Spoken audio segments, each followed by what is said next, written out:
and welcome back to the Whale Nerds podcast. This is Minisode number 11. My name is Caitlin, and I'm here with Adam and a special guest this week, Erica, who actually has been a guest before on episode 56. So we have her back for a mini episode this week. Hi, everyone. Hello. What's up?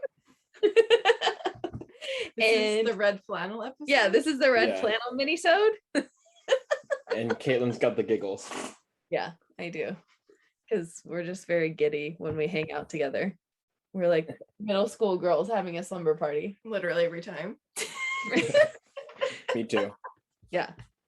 For those of you that don't know what the heck we're talking about, Erica and I are in the same screen because I'm staying at Erica's house right now. So Long Island. yes, I'm in Long Island.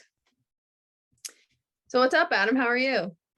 You know, living life. Just took Luna to the beach. She was running around like a chicken with her head cut off. Nice. So nice. She was crazy. She loves the beach. And yeah, I actually had the day off today, which was like a first Shocker. in forever. And I had the day off tomorrow too because our trip got canceled. Wow. Well, Erica and I sort of were playing around, but also worked today. Mm-hmm. And Erica is a, what would you best describe it? Freelance journalist, but also works for the Carl Safina Center. I'm like a writer / conservation outreach person. Yeah. Who writes a lot of stuff and takes photos of whales and things. Yes. And she That is sounds fun. a published author. Woo woo. Officially, this is my book. There you go. So I do lots of things. Yeah, so we had Erica on the podcast for episode 56, mostly talking about the plastic crisis in our oceans. And at the time she was writing a book, which I think had a different title then, but has now settled and published as Thicker Than Water. Does I have a little, the quest for solutions to the plastic crisis. So I don't know if you want to talk for a few minutes about like the different parts of your journey that are in the book that people can read about without giving it all away. Sure, let's dive into it. So I start where I really started when I tried to dive into this problem. So as Caitlin explained, like I do a lot of different writing and media and outreach stuff. So that's kind of like my purpose in life, right? So when I was trying to pursue journalism, just the beginning, I got invited to go sailing on a really life-changing trip across the garbage patch. And that was my connection to Carl Safino, is that he was invited to go on the trip. He knew me. I had been working with him freelance. And then he said, I can't go sailing across the garbage patch with a bunch of Danish people. I'm busy. So I said, I would love to do that. And I did. And it was an unbelievable trip. And it was my first take of like what the reality of the problem was, because growing up, you know, I thought like most people, okay, there's like a floating island of garbage in the middle of the Pacific Ocean. And it's not like that. The problem is much more insidious and widespread. So from there, I went back to land with a lot of sailing trips along the way, going across the Pacific again, south though, to the South Pacific, and then across the Atlantic from Portugal to Antigua. And around Iceland and a bunch of other places, lots of whale watching in between. Yeah, some visits to California. See you and the whale nerds. Yeah, just lots of travel. But the point of the book is to make us all kind of stop and look at not just like the way we use plastic, how much plastic we use, but why do we use plastic, and kind of the core values that we have and what needs to change in order to, you know, it's not just about saving the planet. It's like I learned along the way that plastic is driving environmental racism. It's driving species extinction. Our whole biogeochemical nature of our planet is changing. Like soil is changing. And I come from a family of farmers on my mom's side. So when you hear about fruits and vegetables and plants with plastic in it, that's really alarming when you're so connected to the earth. So that was my journey. I'm a wildlife rehabilitator, so any wildlife harmed by plastic, it really kind of pulls at my heartstrings, like most people, but I know the suffering up close, I guess. So it's pretty depressing. Someone recently reviewed my book. They were like, a readable book. on a very depressing topic. And I was like, You're like, that is very true. that is the way. So yeah, that was my journey. Yeah. Yeah, sounds like quite the journey. It is pretty incredible. We had a few incidents too. Should I get into that? Well, I was gonna say, do you want to talk a little bit about like, did you have some stuff in here about St. James? Yes. Yeah. Yeah. I think that's something that, I mean, a lot of our listeners are pretty aware of like the plastic crisis in the ocean, but also like the chemical part of it and the human risk part of it, I think is something that maybe not everyone's so well versed in. I don't know if you wanted to talk about that for a minute. Yeah, of course. Those are really good points. And again, like you look at the book and you're like, oh, plastic in the ocean. And that was like a way that our narrative globally has really focused on plastic, because the ocean is a huge repository of plastic. Like, no doubt there's problems there because it's just so filled.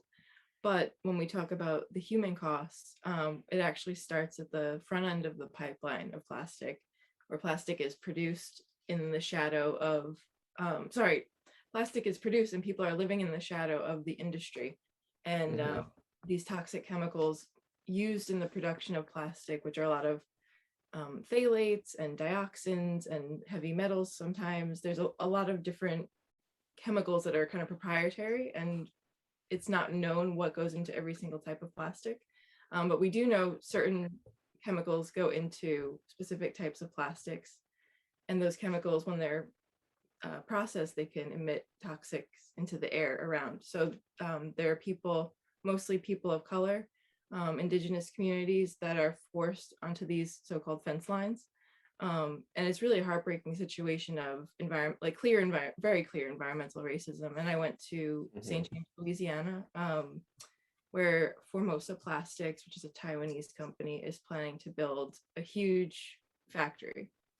And it would be like a $9.4 billion factory making all kinds of different plastics at great cost to the community. And this community already has 12 industrial facilities. So it can't take any more. And there's a remarkable effort by residents of that community, led by Sharon Levine of Rise St. James.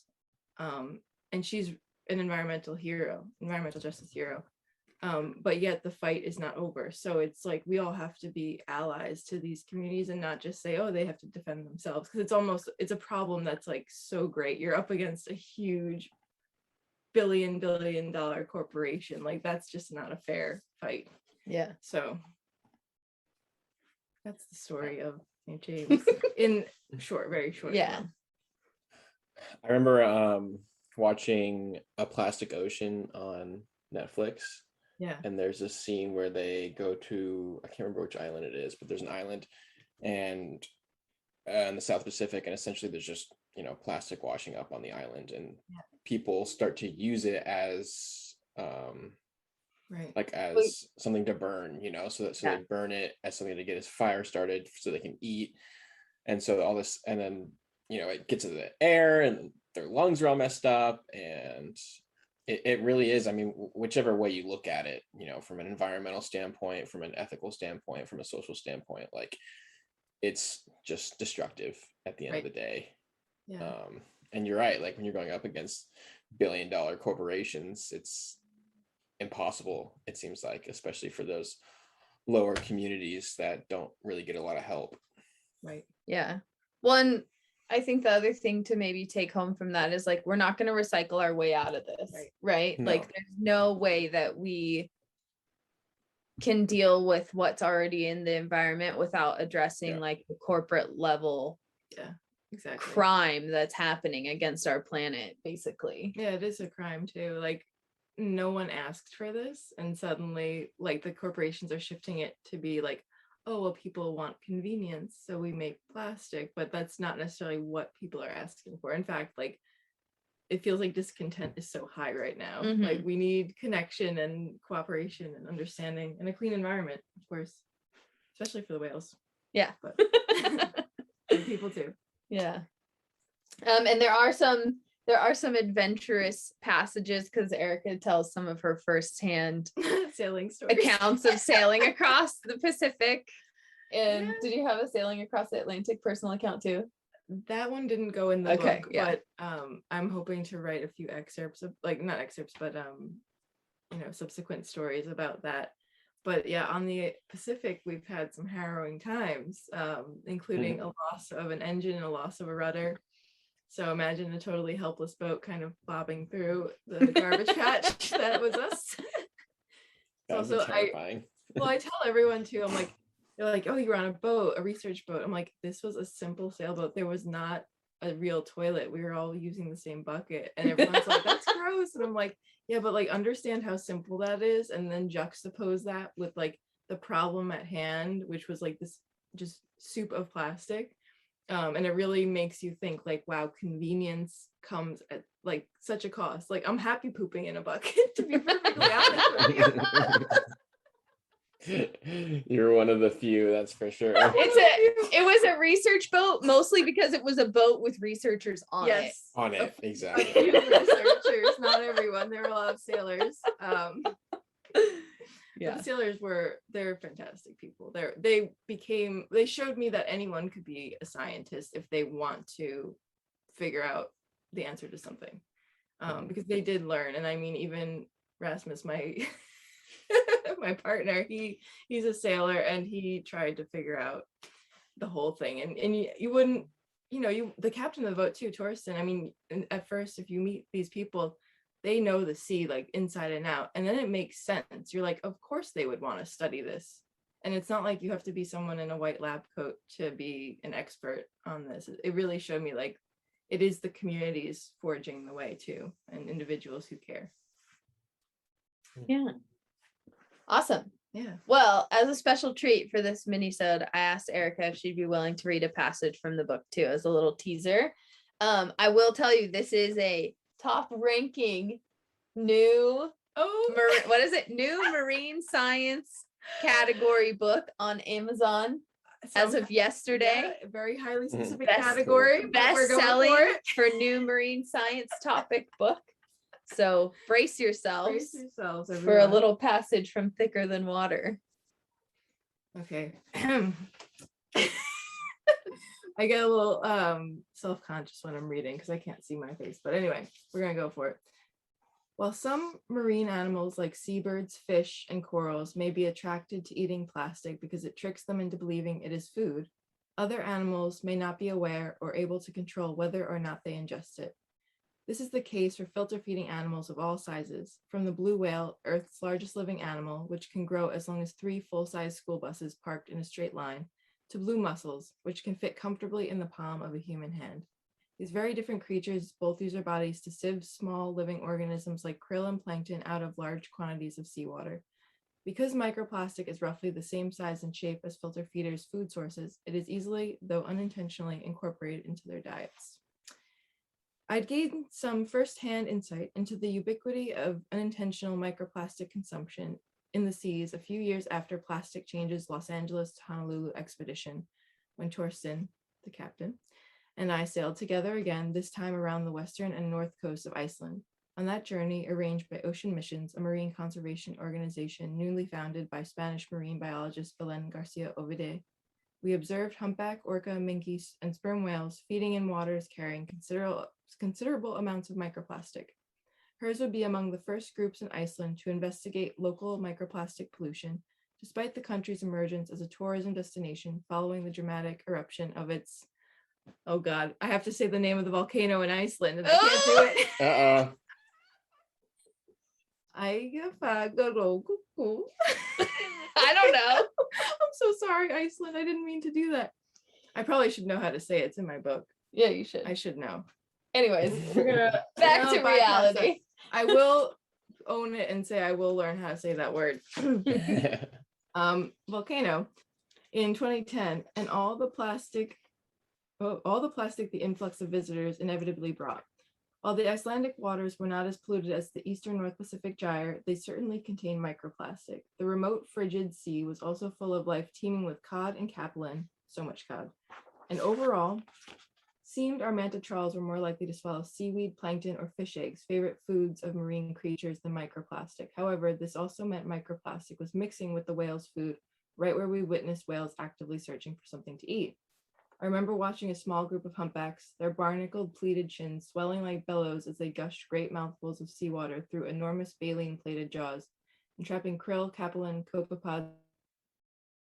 A filter-feeding adult humpback whale draws in nearly 19,000 liters of water and 1.5 metric tons of krill per day. As the crew observed the whales, Canadian marine biologist Charlotte Bosserin, who had also joined Ocean Mission's expedition, had remarked, "Wow, imagine how much plastic they trap in each gulp." ... Our trawls revealed that where sea life gathered, microplastic was also likely to intrude. The whales really could do nothing to avoid eating it. Surprisingly little research has been done to understand why microplastics and wildlife are congregating in the same areas of the ocean. However, scientists associated with the I said the wrong word. Scientists affiliated with the University of Siena in Italy have noted that in the northwestern Mediterranean, cool, nutrient-rich offshore currents appear to attract both plankton and microplastics into a key fin whale feeding ground, the Pelagos Sanctuary for Mediterranean marine mammals. Like humpbacks, fin whales use mouths outfitted with baleen to filter plankton and small fish from seawater. If microplastic is aggregating in whales' feeding grounds, it's likely they're consuming it. Bosserin, who studies whales in Iceland, pointed out that the deep seas we were sailing also experienced much upwelling of cold, nutrient-rich water. Off Iceland's northern coast, an unusual confluence of warm Atlantic and cold Arctic currents also seems to attract marine life and people. Where there's plankton and fish, whales and fishermen follow, Bosserin had said, pointing to several hulking fishing vessels looming nearby, spooling in their plastic longlines. From these Icelandic waters, we pulled out tiny nylon fibers, which we could clearly identify as pieces of fishing nets and lines. Like the gear being hauled up by the fishing boats, these lines were clear and blue. All across the world, non-human animals are suffering the consequences of humanity's plastic addiction far more quickly than we are learning how exactly they, and perhaps also we, are being harmed.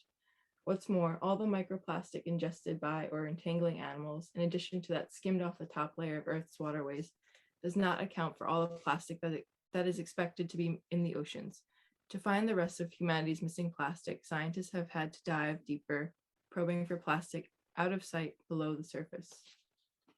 So that was a little passage about the impact of microplastic on whales specifically, but also the idea that, for all the research we've done, and most of the research I've been involved in or have documented has happened on top of the surface of the ocean. And we know that that's not where all animals feed. It's not where all animals live. But we do know that since animals are eating plastic, there is some in their bodies. So when we're trying to understand where did all the plastic that we've created go, some is in the ocean, yeah, some is inside the animals, but there's like a lot out there that's not accounted for. So where is it is the question. So I dive into that in the book a little bit more. Hope you enjoyed it. Sorry, Cool. again for the volcano. I feel very bad about it. I just we should have thought of that when we previewed the passage. I know. Well, fine. We'll have to ask an Icelandic person how to pronounce it. Well, Ocean Missions, they operate in Iceland. They'll school me on that one. I can count on them. They're great. So if people want to buy your book, where can they buy it? You can go to ericacirino.com/plastic, and I have many options for buying. You can get it on Audible.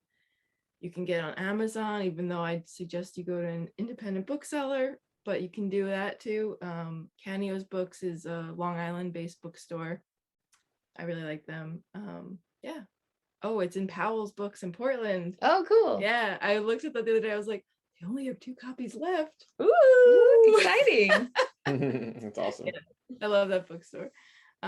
Yeah, so all over. But yeah, if anyone is interested in like sharing their plastic stories with me, that would be a cool opportunity too, because I'm always ready to amplify any efforts out there for solutions, because we need some solutions these days. Yeah, for sure. Can they find you or your work on social media anywhere? I'm on the Instagram and the Twitter and not the Facebook anymore, but those two. Yeah. So I'm at, I think that's really reassuring, isn't it? That I don't know. She changed her Instagram handle like 4 times. I did change it many times. I was indecisive. Now it's quite simple. It is just Erica.Cirino. And then on Twitter, it's Erica_Cirino, I think. Let me check. Well, bear with me, whale nerds. Let's see.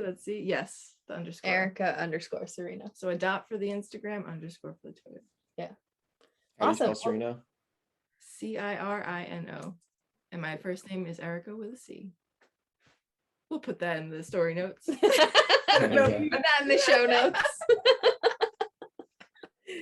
Well, thank you for taking some time to Thank talk you about your both. book. Thank It's you. nice to close the loop after episode 56. Now I that had the book's so much out. fun talking with both of you, and great questions. Yeah. Thank you. So yeah, you can follow along with Erica. You can buy her book. And you can also follow along with us at Whale Nerds on Facebook or Instagram, or you can check out our website, thewhalenerds.com.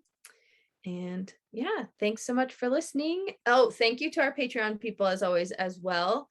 You guys are getting a little sneak preview of a couple things we've got going on behind the scenes on there. If you want to join Patreon to figure out what the heck I'm talking about, you can go to our website and just click the Patreon link on our menu bar and see what's going on there. You can support for as little as $1 a month if you want to. So yeah, thanks everyone. Yeah, good night. See ya. Bye.